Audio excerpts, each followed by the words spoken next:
Welcome to the Kawarthas Small Business Podcast, where we believe the Kawarthas can be the most thriving region in Canada for small businesses. I'm Brian Rump from Profit Coach. And I'm Matt Geraghty from Matty G Digital. And we are recording from the Thrive Podcast Studio at Thrive Co-working Community, downtown Lindsay, Ontario at 18 Kent Street West. We are here with local realtor Joel Pringle. Joel, how come we are not eating Pringles right now?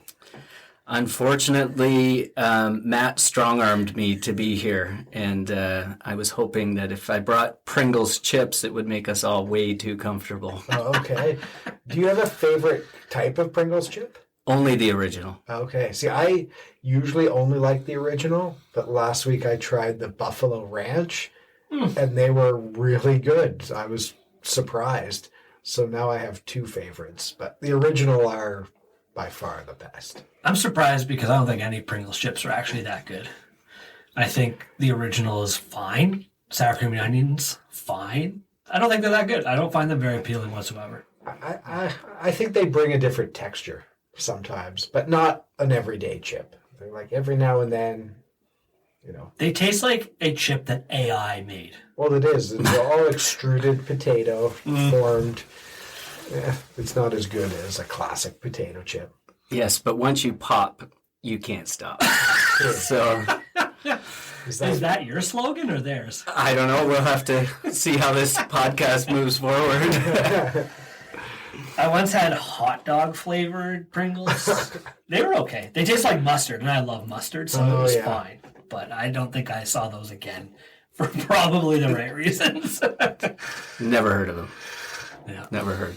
Nothing beats the original. Awesome. So this is the Kawarthas Small Business Podcast, which says some of your favorite things about small business in the Kawarthas. I think one of the big things about the Kawarthas is there are so many great small businesses and stories that, give you an opportunity to really, let's play on the chips analogy, the flavor for the Kawarthas. It's very diverse, but there's definitely a consistency through, kind of like the original. So all the small businesses, you get to know the owners. They're real people actually, they're serving their customers and building relationships. And, being in a small town, that is one of the great benefits. It's kind of like Cheers. You walk in, they actually know who you are. You're not a number. If they're busy, they acknowledge you, they smile, they say hi, but, you're going to have to wait a couple minutes. Yeah, that's cool. What's you and I both hail from the Belleville area. What's a big difference between the Kawarthas and Belleville? Oh, that's a tough call. Originally being from Belleville, yes. However, I have not lived in Belleville since I was probably 1920. So the perception of my Belleville versus today's Belleville versus, me today, almost 20, 30 years later, that's a hard question. It's a hard question because the Belleville that I left is not the Belleville that's there today, and the Kawartha that I came to is not the Kawartha it was when I arrived here. So comparing today versus then, Belleville was a fun city. I mean, it's known as the beautiful city, but it was a lot of fun. What was your thoughts? What's your take?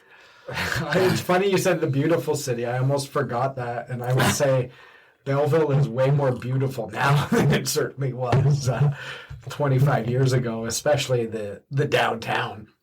What I like about both places is just, the community, small businesses, their own stories. It's different, but it's hard to describe how different it is. And it is evolving, which I think is important to note, how the Kawarthas is different than when you arrived. And I think knowing it will be different probably in 10 years as it is today. Mm-hmm. What keeps you from going back to Belleville? It's a great question. I think going back has always been something that I flirted with because you have this, you grow up in a town and you have such an affinity for the people and whatnot. But the reality being is kind of like where I started, is that is not necessarily what is actually there now. So, I've established a career for myself here. Our family's well established.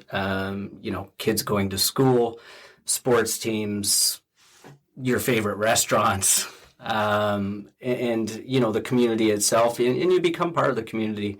And as much as I was part of the community growing up, it makes it it'd be a very difficult decision to do so. Why did you come up here to begin with? That's a great question. So I actually ended up in Beaverton before we made the transition into the Kawarthas. I met my wife, Darlene, when I was working at student housing. So I worked for a company. We designed, built, and managed student housing. And I started from the ground up. I was a front desk manager. And my wife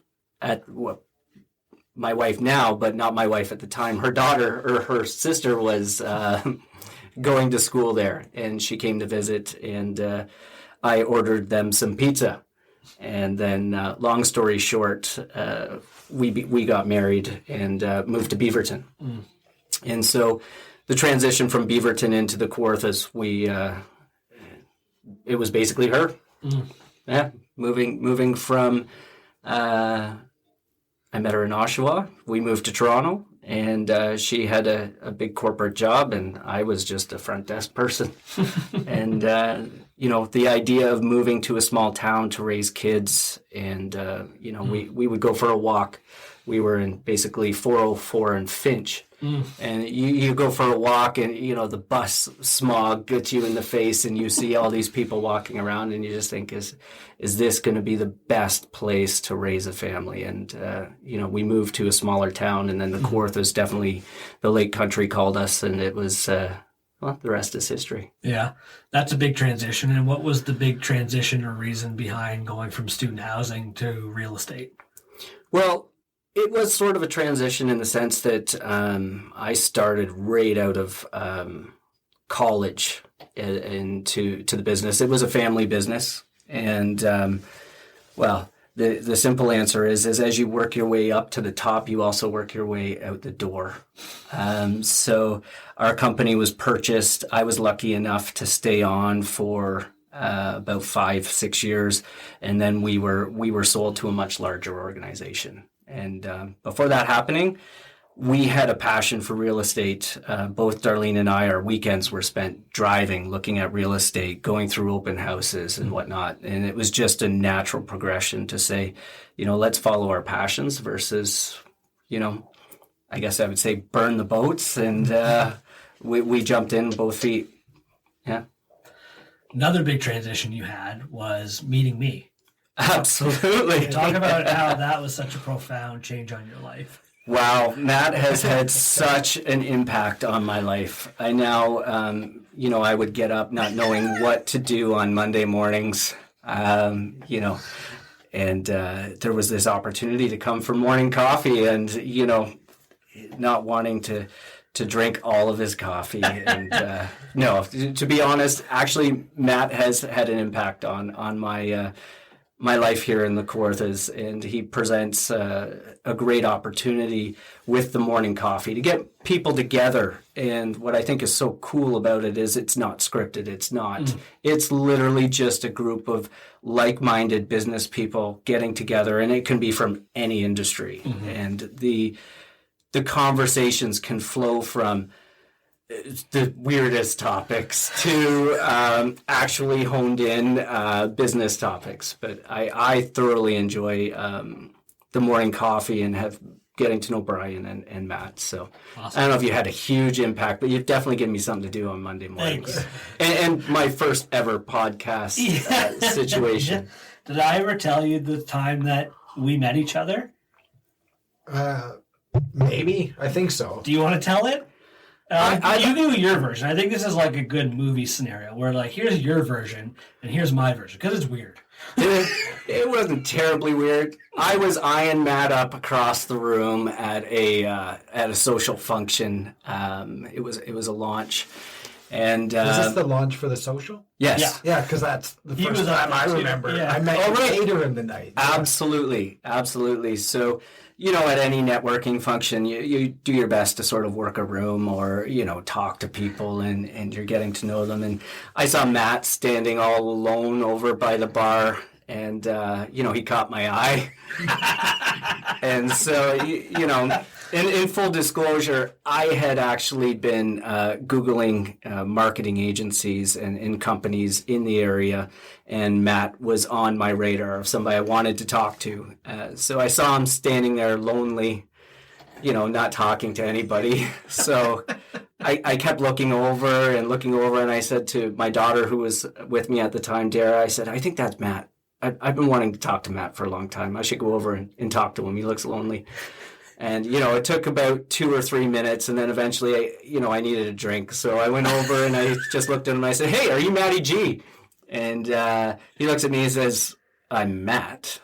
And, then we started chatting, and I said that I had been creeping him through the social media and trying to find a digital marketing company and expert in the area. So, yeah. So we're at this function. I get there, I don't know. You were standing all alone. Right near when it started. Yeah, because you were a bit later. Yeah. And I wasn't sure if you had ditched, and I was going to be pretty mad at you if you weren't there at all. Yeah, and Brian's up there front and center. He was there like an hour early. I got there when it was supposed to start, so I got it at the bar. And I'm standing there, and I see Joel, who I know now, but at the time didn't know who he was. And the whole time, he's like eyeing me. Like, he's 10 feet ahead of me, but he's like looking over his shoulder. And then he's like 9 feet in front of me, looking over his shoulder. And he just like kept creeping closer and closer. And then along the bar, I'm like, man, like this guy must really be into me, or I owe him money. And yes, he turned to me and he's like, kind of like very coy, like, are you Matty G? And I think I actually said, do I owe you money? Yes, you did. That is accurate. That is accurate. No, I'm like, yes, I'm Matt. And then you told me where you worked. And I was like, what do you even do? Oh, yeah, because you didn't know what Coldwell Banker was. No, I didn't. I kind of thought they were realtors, but I also wasn't sure, like, insurance, a literal bank. I thought it was one of those businesses that did a little bit of everything. Life insurance, car insurance, everything. As realtors, we do a little bit of everything. Yes. There is some therapy involved. There's some marketing involved. There's some coaching. There's a lot. But banking, insurance, no. Mm-hmm. No. That's funny. I remember, do I owe you money? Because you often say things like that. Or if you recognize someone, you'll say, I want your money. You were saying that around. He was saying that with his eyes, I think. Yeah. As soon as I said, I've been looking for a digital creator. Yeah. Yeah. Like, how much money can I extract from this guy? Yeah. Oh, that's great. Yeah, I remember that night. Because I walked over to where you guys were standing later. And I think Matt introduced me to you, and Dara was there, and she is hilarious. And I was like, who is this kid? Like, the way she banters and makes fun of you, I think is just magical. Yes. It's great. Yeah, it was like broke the ice. It started a good thing. So Yeah. No, that was actually an exceptionally fun night. Probably the first real social networking event that I had participated in quite a while. Mm-hmm. So, and I think it was probably one of the first sort of social networking events that kind of took place outside of COVID, because there hadn't been a whole lot. So everyone is just ready to chat and have some fun and maybe even let loose a little bit. It was a great night. I thought it was an excellent event. The venue was fantastic. The people were great. And, it's blossomed into this conversation. That was one of the bigger networking events that I'd been to in a while, because now that I'm remembering, I came late, or like when it was supposed to start on purpose, because I was kind of tired of being there. Yeah, I almost didn't go. Yeah. And then, it's kind of same. Yeah, I got there like 30 minutes early for most of these events, and there's not a lot of people there, and then you're standing around longer, and it's like kind of quiet. So I was like, I'm going to slide in right when it's supposed to start. And I did, and it was packed, and that was fantastic. It was a great room, good people. It was awesome. So yeah, that was the social launch. So shout out to Roderick and Rebecca for launching a magazine as crazy as they are and having a great event. yeah. So you work with your daughter.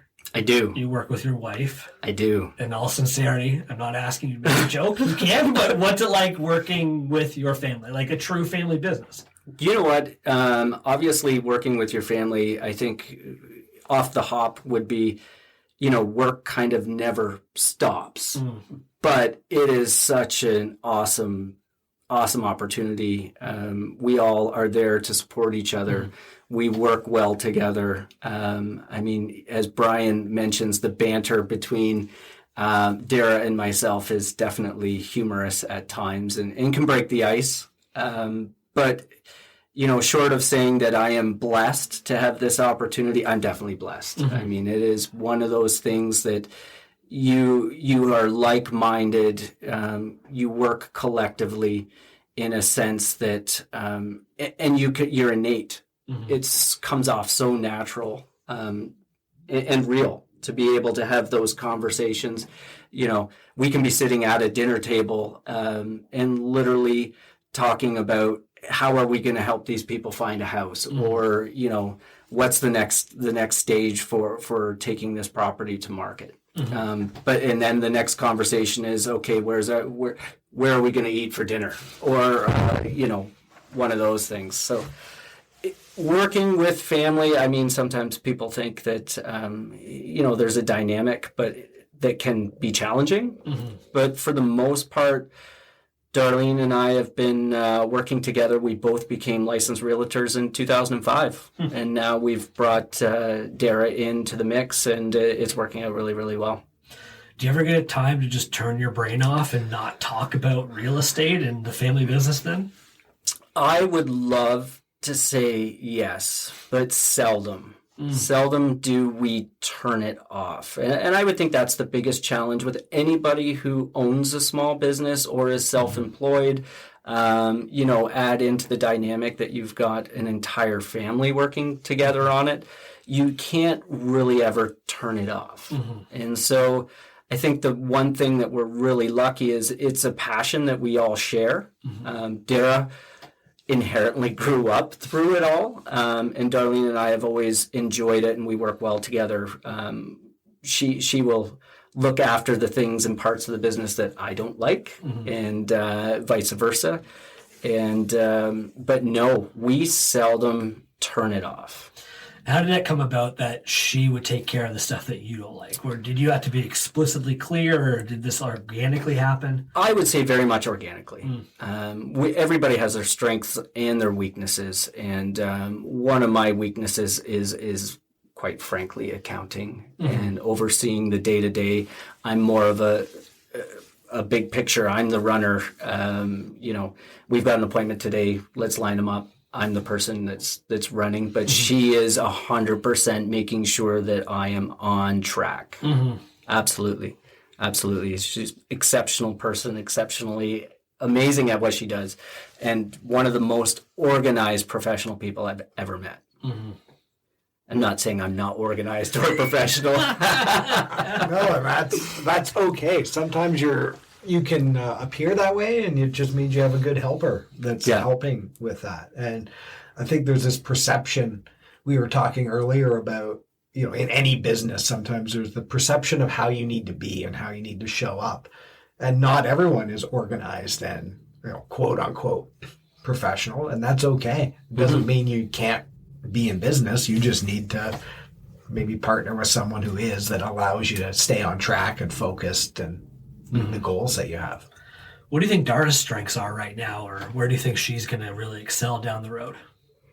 Dara is probably one of the smartest people I know. And I like to think that she has a good mixture of Darlene's professionalism and insight and ability to read the trends and or what's happening or even a room. And she's very approachable. She's very much a real person. So she's taking the best, I think, traits of what Darlene brings is, again, that professionalism. But then myself as just being real. And she's witty. She sees things, and sometimes she might not say a whole lot, but she is taking it all in. I think Brian said that there were a couple coffee mornings where I didn't make it, and she definitely filled the room with some zingers, I think. Yeah, she is. Part of me is like, why isn't she here? Too? Yes, I was thinking the same thing. That would be content. We need Joel now, and then we'll have the rebuttal later. Yeah, we need the rebuttal, and then both of them together, and that'll be entertaining. I teach at college, and I teach a lot of people around her age because she's just finished university. And you're right, she is stands way above the crowd in terms of intelligence, and to mix that with the wit and the ability to read the room it's a gift. I see, someone who's probably been parented great, so that's my compliment to you. That would be Darlene. But just someone who's been allowed to find themselves and who they are. And if I look at from a realtor standpoint, sometimes if I'm a customer, it's like, do you want the super young person? But on the team, definitely, because you can just see that oozing ability of someone who's obviously growing up in that industry, but just has a personality that is, in a way, surprising, yet so comforting. So. That is one of the things that we giggle a little bit about, because when we will show up to a house to do a showing, and whether you know this or not, sometimes lockboxes can be exceptionally finicky. And that's your white whale, eh? It is. It's the kryptonite. You've got everybody lined up, looking at you, so excited to get into this house, and the lockbox is just not functioning for you. But the good thing is that Dara grew up in real estate, and last week we showed a property that we showed it together, and I had shown it the week before, and I had a darn hard time with the lockbox. And so this time when we were showing it, I was with Darren, and I sent her up to deal with the lockbox, and I chatted with the clients outside, and she opened the lockbox in about 1 second. And we got back in the car after, and I said, how did you do? She said, Dad, I've been playing with lockboxes in the back seat. You go for showings, as family, right? You have kids in the back seat of the car while you're doing work sometimes, and we always had lockboxes in the back seat of the car or in the glove box, and she had been playing with lockboxes. She might as well be a lockbox expert. So, and that's sometimes fun is the dynamic, and I just go, wow, how did you do that? Is real estate in your son's future, do you think? I would think so. Funny story. I don't know if I should share this or not, but I know in his class, he's a grade 9 student, and part of his math class, they decided to do interest rates. And so one of the questions to lead up to the interest rate question was, what's the average sale price of a house in the Kawarthas Lakes? And he said that he was sitting there quietly, and he watched a couple of his fellow classmates put their hands up, and, they were guessing way off. So finally, he just put his hand up. He's like, yeah, he nails it. And the teacher's like, just looked at him. How did you know that? But no, all of our kids, I have Sydney, who is also our middle child. She is as equally smart, exceptionally talented in so many ways. She's a second-year business student at Trent, focusing on entrepreneurship and marketing. And I foresee her she already is part of our team as far as taking care of some of our marketing initiatives and planning and whatnot. And I think you're going to see a whole lot of Pringles in real estate together. The team is definitely going to grow. So they've all the different flavors of Pringles. There you go. Yeah. Yes. Yeah, so it'd be like that variety pack. Yes. The That's variety awesome. pack. Definitely the variety pack. So yeah, it's definitely in their blood and born and raised. So yes, the answer is Yeah. My oldest son's 8, and he comes up to me this morning and was like, I know you're not going to do this, but if you were to charge me rent, how much would you charge me? I was like, I don't know, man. It's 7 a.m. It's a Monday. Give me a break. He's like, no, like, how much would you charge me? I was like $100 a month. He's like, oh, that's expensive. He's like, some places are renting for $25 a month. wow. I didn't say this, but in my head, I'm like, first of all, you don't know what you're talking about. And I started to give him like some rough guesses of one-room rentals, and he was like, oh, wow, that's expensive. Does that include heat and hydro? Yeah. Well, he was asking, he's like, well, that's all the other things. And I guess he wouldn't have to worry about like cutting the lawn and stuff. Like, at least he sees that idea. That's I was like, so okay, funny. well, if I pay for this, I don't have to do this. But yeah. Built-in labor. He's He's offsetting his allowance. That's what he's trying to figure getting out. ready to move out already. He's had enough. Yeah, I can't live in this prison. That's such a fun, because he likes numbers and figuring stuff like that out. So Loves numbers, loves math. He's into money. No idea of what a lot of money is, though. They just think $100. They're like, oh my gosh. They think it's outrageous. Like, anyways, yeah. What interests you most about real estate in Kawartha Lakes? Yeah, it's a tough question. I mean, Kawartha Lakes is such a diverse area. So, you go from anywhere from in-town brand new builds to you can get into some of the more established neighborhoods, which, bring with them so many positive attributes. And then, you can spend a day showing waterfront properties and cottages, which is never a tough day. So, I think what I love about the Kawarthas is simply the diversity and the opportunity to, be able to explore and help other people see the variables and the options available to them. So, Kawarthas, it's not like I'm right in a booming metropolis and, you're just selling the exact same thing every single day. So, no, there's something for everyone here. And so it attracts so many different people. Mm-hmm. And they all have, their goals, their desires, their wishes. And the Kawarthas definitely presents such a diverse opportunity for anybody who's looking to maybe make a transition. Yeah, because I guess if you were in Durham, Whitby, Oshawa to a degree, it's a lot of the same homes over and over and over again. Very similar. Mm-hmm. Very similar product. I mean, whereas Kawartha Lakes it's awesome. Yeah. It really is. It's so awesome. Works. Yes. Oh, yeah. I mean, I love the Kawarthas from that perspective. It's a great place to be. And I think too many times realtors can get caught up in the bricks and the mortar. Mm-hmm. But the Kawarthas is, yes, there's bricks and mortar, but you're buying into a lifestyle. Mm-hmm. And the lifestyle of what, I moved from the city to this area. Specifically, it was an area that we saw would be a great place to raise a family. Mm-hmm. So, and I think when anybody is looking, may it be from the outside to come in, they're looking for a transition. They're looking for a change. They need to find something that's going to meet their ideal of what they want their life to transition into. How do you think that you do that uniquely yourself or the team?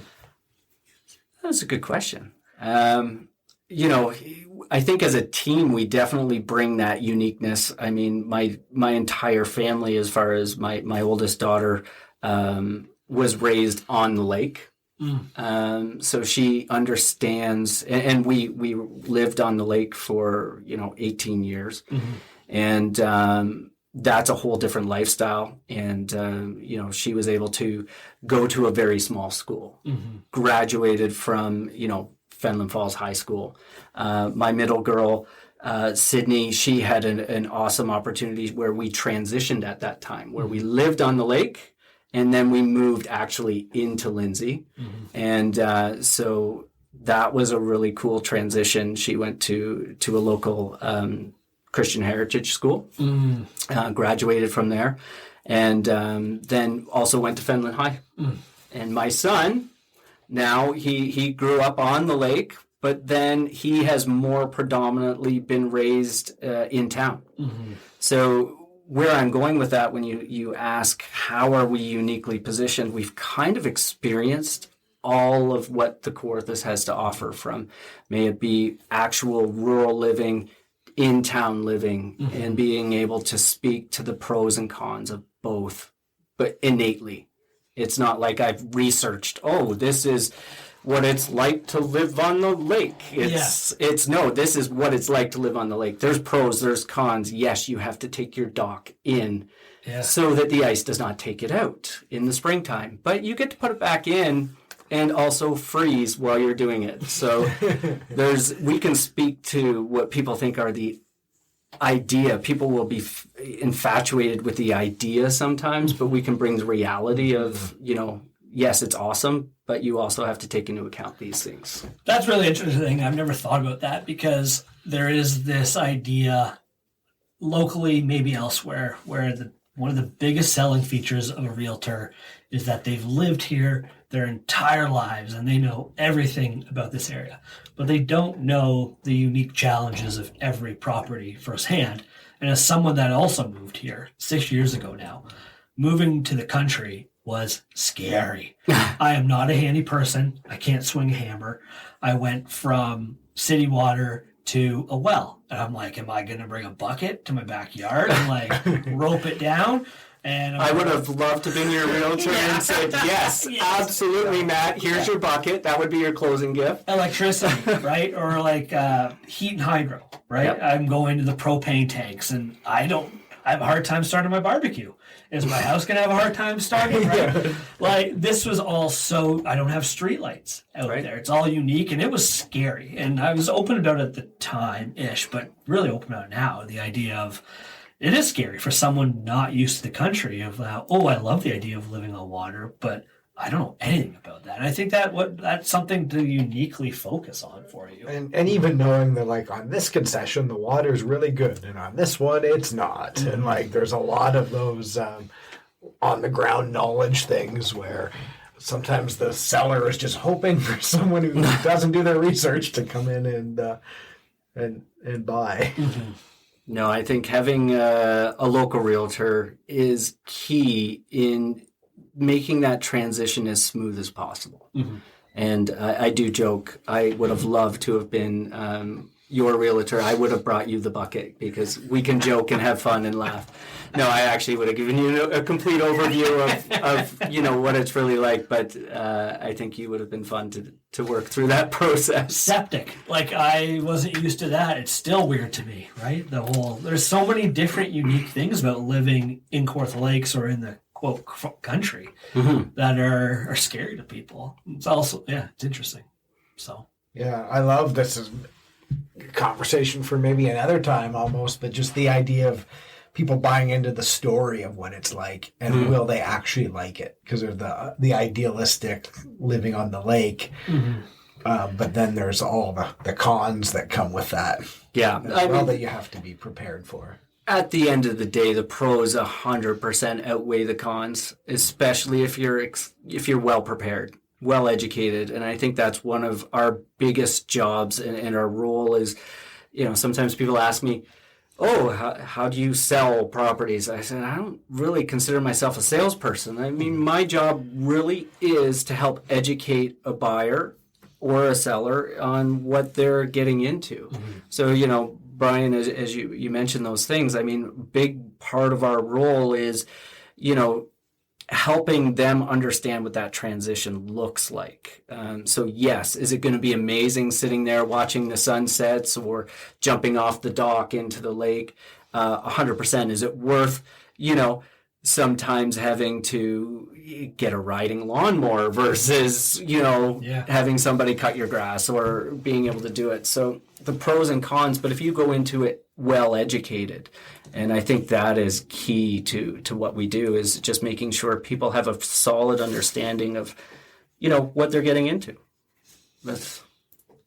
Awesome. What do you think the future looks like for the area? If you were to put on your visionary hat, jump us 10 years forward, what's that look like?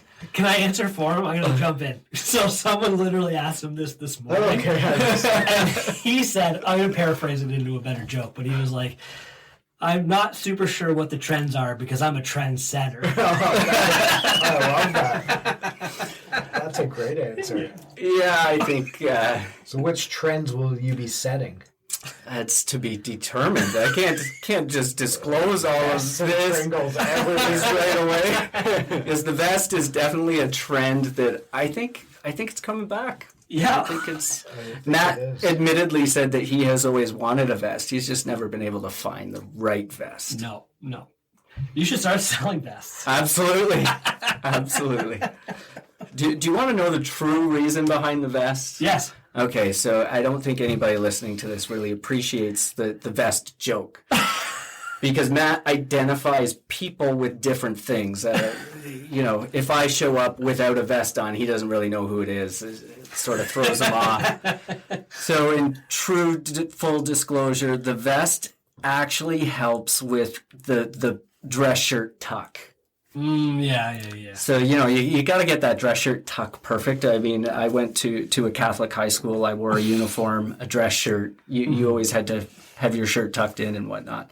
But you never could get this. Sometimes you pull it out too far and but a vest, you got a vest on. You hide it. You hide it. You can throw your cell phone, your keys, everything in a vest pocket. It's kind of like cargo pants. True. Yeah. At what age do you have to start tucking your dress shirt into your jeans, though? It all depends. I think by the time you become a responsible adult, which could for some people could be 20, some could be 50, or you may never actually. I might not ever get there. You might not ever get there. I'm wearing shorts and sandals, so. Yes, this is true. I'm not the prototype professional here. So where did that initiate? We kind of lost. Trend setting with your vest. Trend setting with the vest. No, I think there's a lot of trends and whatnot, but and as far as that crystal ball question goes, I mean we're in a time where you just look back 2.5 years ago, what happened with the market, and if you had a crystal ball leading into that, wow.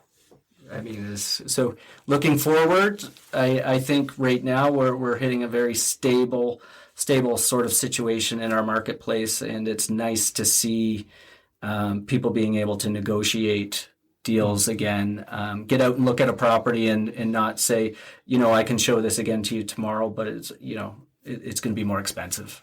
That was a joke that went around is, you'd like me to show you something a little more expensive. Well, I can show you the same property 2 or 3 days from now. Yeah.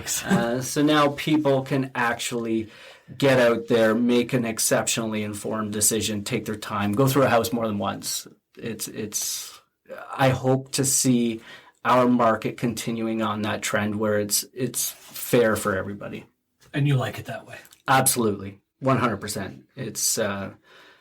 It's very challenging for somebody to make the biggest financial decision of their life when the market's kind of chaotic.